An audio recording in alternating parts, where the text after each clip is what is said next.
அது கையில ஒரு ரம்பம் இருக்கு. என்னவோ திருத்தனம் பண்ண போது நான் நினைக்கிறேன். பஸ்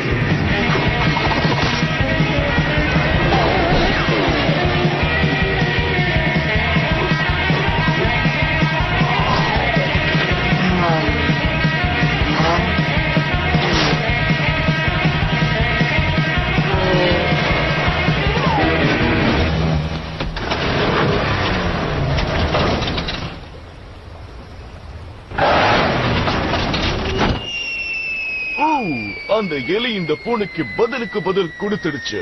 ஆமா பசோலிட்டோ, பூனைகளை தின்னும் பிராண மீன்கள் இந்த ஆற்றுக்குள்ள நிறைய இருக்கு. அதுவும் பூனைகள் மாட்டினா சும்மா விடாது, கொதறி எடுத்து